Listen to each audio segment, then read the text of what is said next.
Mohammad Reza Shah was obsessed with getting Iran to be a democratic. Democracy is a spectrum, it's not binary, and it's not something that you could achieve overnight. And if Mohammad Reza Shah, like when he came into power, Iran was still under lord and serfdom model. We still had lords and serfs. So Muhammad Reza Shah took us out of feudalism with his white revolution. So it's so insane for people to say, like, why didn't we have absolute democracy? Like they were like, people were expecting Muhammad Reza Shah to go through 1,000 years of the history of Europe in just one generation, and just over like a 20-year span. Like, that is an unreasonable expectation. And if you look at everything Muhammad Reza Shah did, he was obsessed with getting us to there. And in fact, if there's any criticism, the criticism, a more valid criticism might be, and I say might be, that he was too much in a rush to get us there, right? I mean, Iran was one of it gave the women the right to vote ahead of many European countries. Muhammad Reza Shah is the person who forgave the person who shot him, trying to kill him. Muammar Reza Shah is the person who constantly be calling Savak, the intelligence agency, fighting with them, trying to release different political prisoners. Muammar Reza Shah is the person who was obsessed with making sure that there is no physical torture anywhere in Iran. And he was obsessed with trying to make sure that that does not happen in Iran. Muhammad Reza Shah, I mean, Muhammad Reza Shah is a person who asked Savak to come up with a report to see what would happen if we all of a sudden have completely free elections in Iran. And Savak gave him a report showing that the commies will win and the Soviets will basically be able to come and take a huge portions of Iran. And he got angry with his own intelligence agency, saying that you guys just want to make a dictator out of me. Muhammad Reza Shah was the person that eventually said that maybe like getting to that complete democratic model will not happen in his time, and hopefully will happen in his son's time. And he was focusing on improving the culture and education of Iran, which is arguably the foundations that you need in a country to get to democracy. So that's what I have to say regarding dictatorship. When it comes to all the other metrics, every single metric that you put your hand on, Iran did not just improve during the Pahlavi era, but improved in such a degree that it looked like a miracle. This is why Iranian people say Pahlavi did not rule. Pahlavi, they say Pahlavi hukumat nakard. Pahlavi mu'jize kard. This is a common saying among Iranians, which means Pahlavi did not rule. Pahlavi did miracles, right? And again, when you say there's a lot of disagreements, there's not a lot of disagreements among Iranian people. The disagreement is mostly among foreigners, but Iranian people are more united than ever when it comes to Pahlavi. But Goldie, go on. Just a quick note on that as well, Ramteen. There's an excellent documentary from Mhm. I 1974, do. and the documentary is called The Heirs of Cyrus the Great. It's publicly available on YouTube. I've played it on my channel several times, gone over the commentary. So I would highly encourage you to go and watch that documentary, The Heirs of Cyrus the Great, from 1974. And you will see that the only people who called the Shah a dictator were the Islamists and the communists.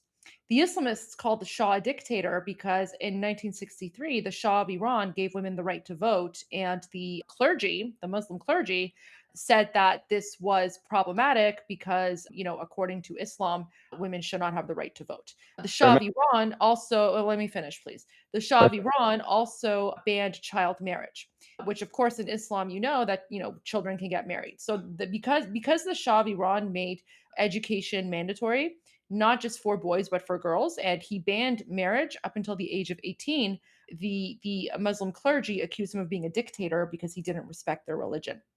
With respect to communism, communism was banned because during the 1960s, 50s, 60s, and 70s, Iran bordered the Soviet Union. And so Iran was in a Cold War situation. And many of those communist political groups that were present in Iran were being funded and trained by Moscow. So the Shah of Iran, rightfully so, banned communism. And he was well ahead of his time because I believe, just like last year, Czech Republic, which is, a parliamentary democracy, they recently banned communism as well as a dangerous ideology. So unfortunately, history belongs to the victors. And so when the Muslims, like when the Islamists and the communists were successful in overtaking Iran, that's when, all this historical revisionism started. But I would highly encourage you to go watch that documentary, the Children of Cyrus the Great. It will explain a lot about who the Shah really was and what he was achieving during that time. Thank you very much. That's actually really helpful. It was a pleasure meeting No, you too. so Also, I yeah, love your thank song. you, I Ramtin. love your song. That's like the ogre Lord of the Ring versions of me, because like my face is so weird, but I love it. Thank you for the song. It's fantastic. It's one of the hit It, songs in our intro. So really appreciate that. thank you Thank you, so much. Ramtin. Thank you, guys. Thank you, thank you. All right, guys, and yeah, and thank you so much for that song, Ramtin. Really is one of our favorites. Just guys, remember when Goldie's speaking, please close your mic. Okay, so thank you. Let's. Who's next? Okay, next we have Iron Shogun. Hello there. Hold on. Can you guys hear me now? All right. Yes, yes, and try to keep your questions like get to the point. So very quickly, I just want to share a quick story, right? Because this is a very common, like, jihadi Islamist talking point. So really quickly, I'm going to share you this story from Israel, and it's about ISIS. So basically, it says here, on March 27th, 2022, there was a mass shooting. There was a terrorist attack in northern Israel, in the city of Hadera, where there were two ISIS terrorists who actually shot and killed two Israeli police officers. And there's a very common talking point saying that ISIS was actually a terrorist group that was set up by Israel against the Islamic regime. And my question is, I just wanted to know, has anyone has anyone ever told you that ISIS was that has anyone told you that ISIS was set up by Israel? Yeah, I mean, by Jew hating anti-Semites, yes, all the time we hear that Israel did ISIS, Israel did Al Qaeda, Israel did 9/11, Israel stole my shoe, Israel is the reason why I couldn't find my keys. Israel is like, I mean, yeah, of course. Like, has there? I haven't. Israel is responsible for bad weather. Like I haven't. I can honestly say there's not a single bad thing that happens in the world that the Jews have not been blamed for it. But what's the point? Like, who cares? Who cares what Jew haters say?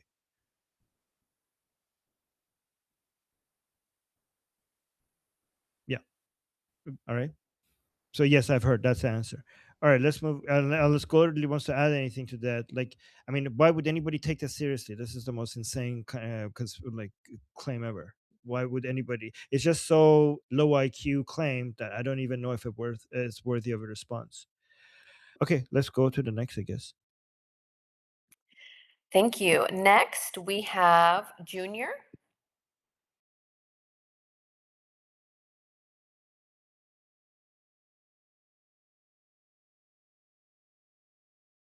Okay, next we have John Stewart.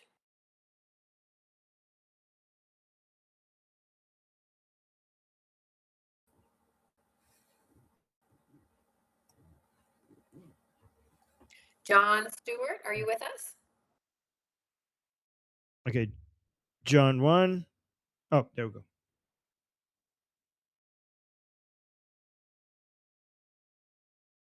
I have no idea. Is someone speaking? All right, let's move on then. Okay, we have. Okay, let me actually disable the audio of Junior. Okay, KK Pioneer, one, two, three, let's go. Guys, if you don't use your opportunity to speak, then we're going to move on fast to the next person. So be ready when it's your turn. Okay, let's. KK Panya, why don't you try again?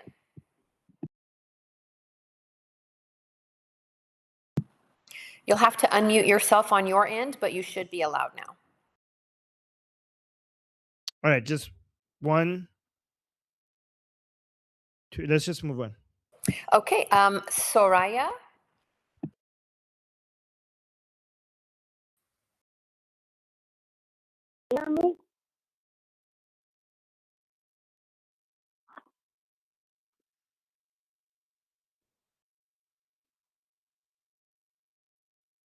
Okay. Okay, Uh, next we have. Oh, go ahead. there you go. Go ahead. Hi, I wanted Soraya? to say thank you to All you, Armin, for all everything right. that you're doing. All right, Soraya, your audio quality is very low, so we can't understand what you're saying. So we have to move on. Sorry, because we couldn't understand what you're saying. All right. Hopefully the KK next person Panya, why don't you try one more time?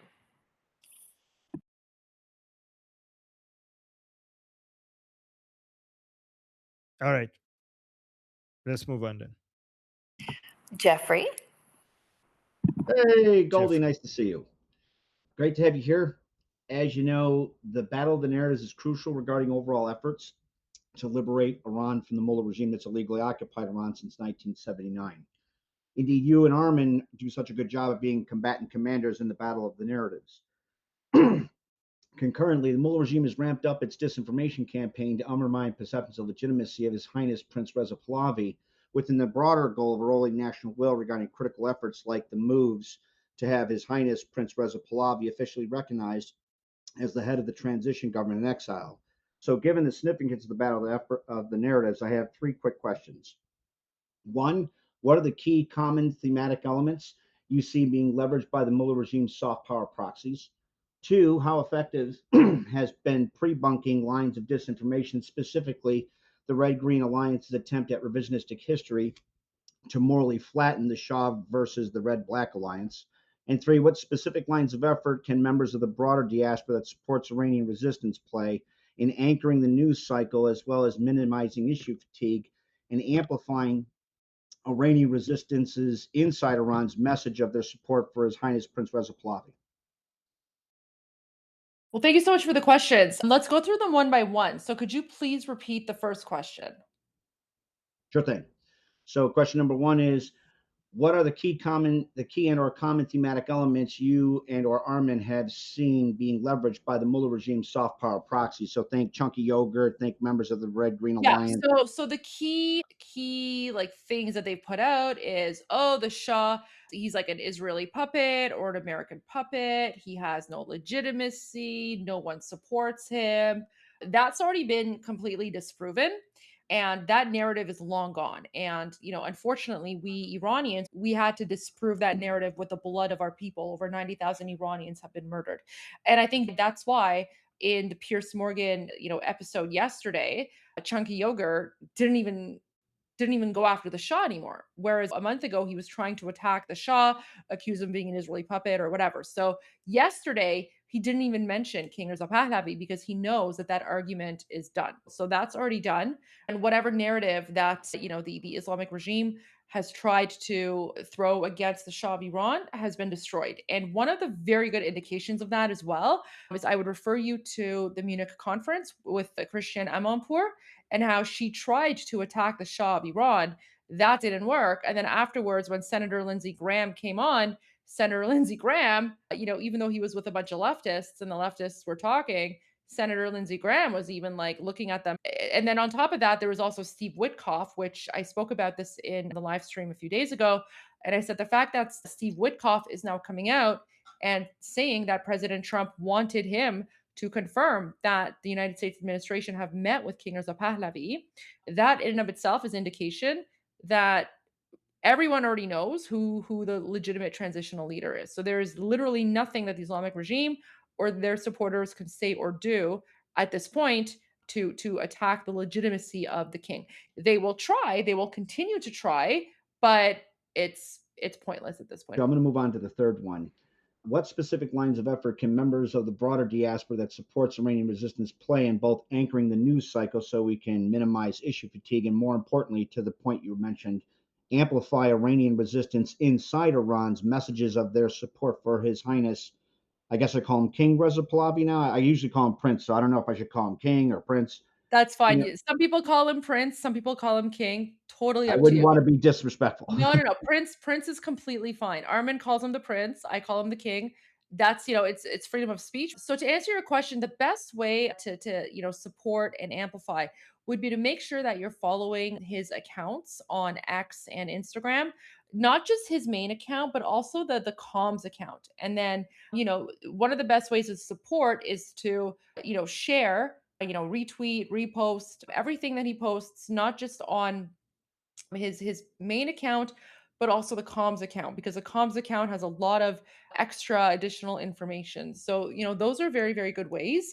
And then also, just writing to your elected officials and asking them to come out and support the legitimacy of the transitional government and declare that the Islamic regime is an illegitimate government as well.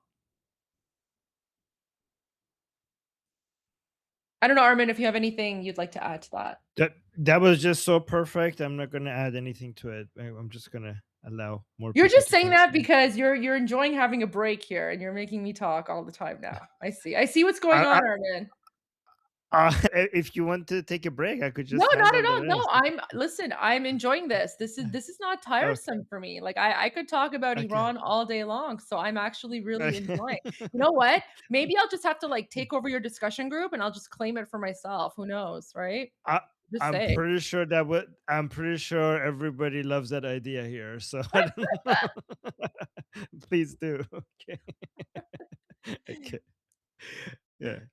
Goldie, if you come more often next time, like we'll let you just sit there and relax, and we'll tell people only to ask her question when she says that she's available for questioning. Like So if you want, if you some, maybe what we yeah. can do, Armin, because we're Mm. collaborating and everything. Why don't we do like a little bit of a give or take? So why don't we figure out a time where maybe like on a Saturday or a Sunday, you don't do your discussion group because we just want to go through the news, and then in return, Okay. I'll have like a scheduled day, let's say like once a week, where I come and join the discussion group. How about that?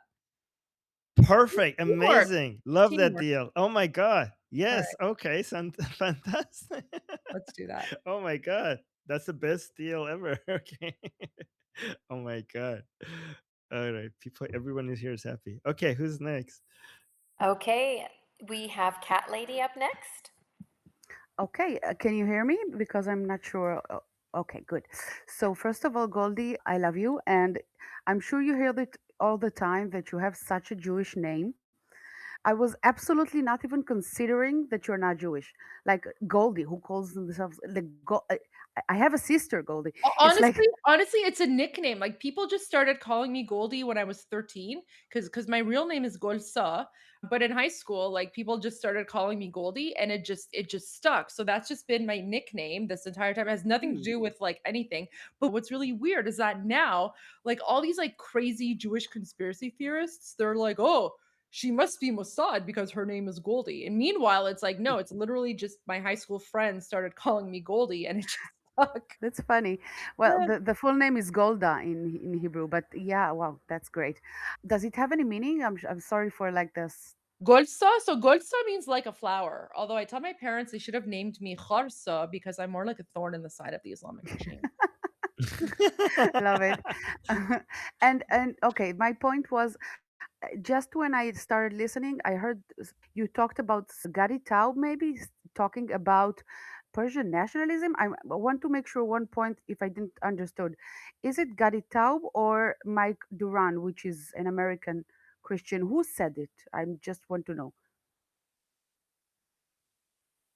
Is it the Israeli guy or is it the American guy? I can't answer. I don't know who brought up that question.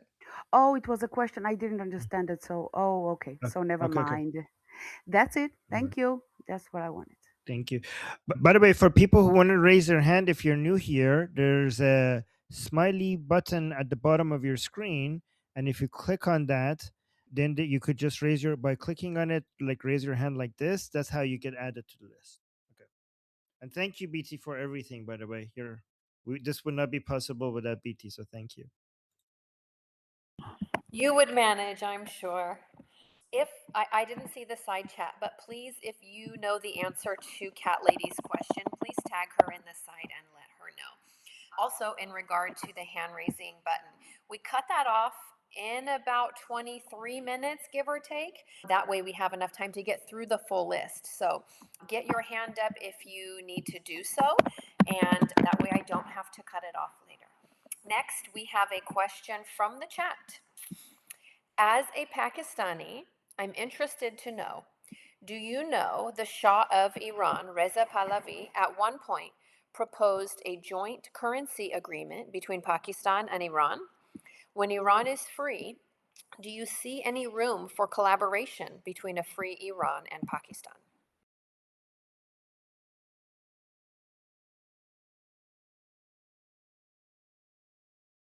Sorry, I didn't know I was muted. Honestly, I did not know about that, and that if that is true, thank you for educating me on this. I'm gonna go look into that.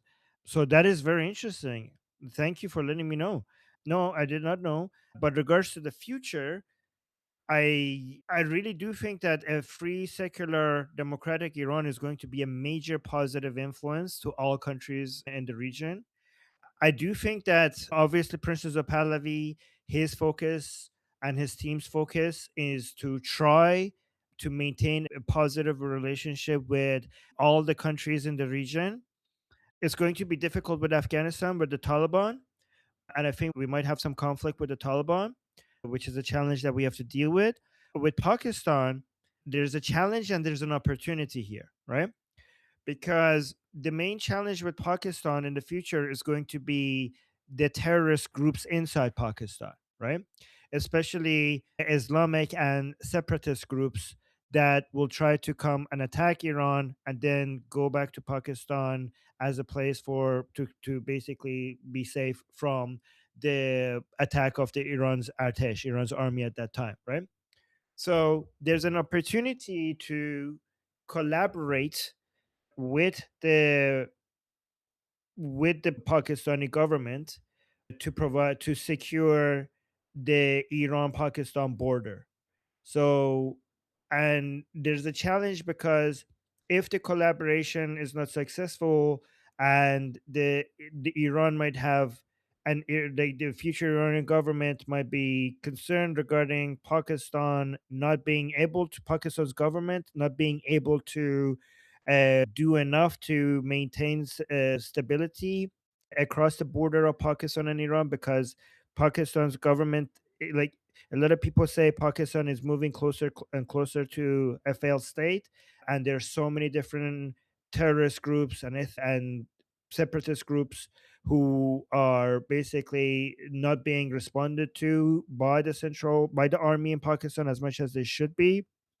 So usually sometimes you're going to have a challenge between in relationships when one country is a source of tension in another country, and the government of that country is not able to or willing to do what is needed to provide that security.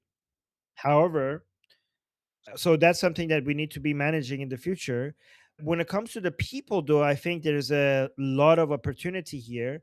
I have been in touch with a lot of secular activists in Pakistan, and I know a lot of them are fighting even a bigger obstacle sometimes than the Iranian people, because for the Iranian people, the problem is the regime, but the society itself has moved on away from Islamic ideology. But in Pakistan, the Islamic ideology, unfortunately, is widespread among the people as well.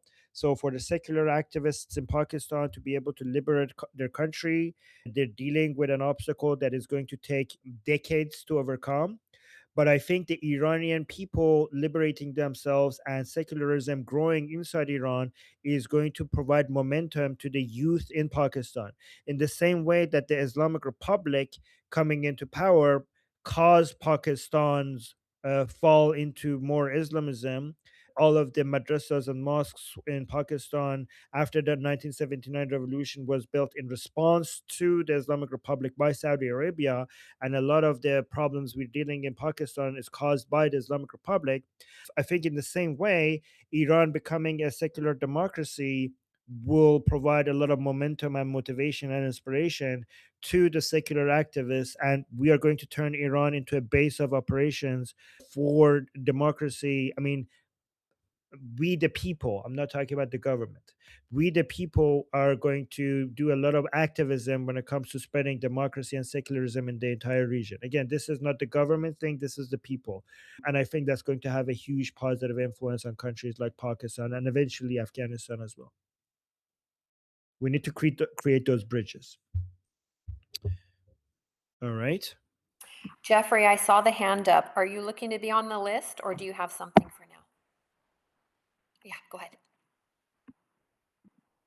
So real quick, because you guys actually, this is important with regards to the insecurity flows that come out of Pakistan As I posted in the chat, Pakistan has nuclear weapons and they have a lesser level of what's sometimes called stockpile stewardship or accountability. Gary could definitely speak to this. Um, so keeping that in mind, because that brought up the WMD issue in mind. Goldie, you and Armin had a person that was on your show 2 or 3 days ago that had, presented unconfirmed reports that elements within the Mullah regime have plans to leverage their chemical and biological weapons of mass destruction as a last act, a final act of scorched earth against Iranian people during the last parts of their fall. And there's also unconfirmed reports regarding a small scale use of chemical weapons against Iranians and or the Mullah regime putting chemical and biological warheads on their missiles. So there's a reason I'm asking that. Have you heard anything else besides what that person, it was like 2 or 3 days ago, forgive me if I can't remember the exact day. Did you hear anything, any further information on that from out throughout the diaspora and your contacts throughout the diaspora? Whatever we've heard is what we've already said. If we had heard anything else, we would have spoken about it. Yeah.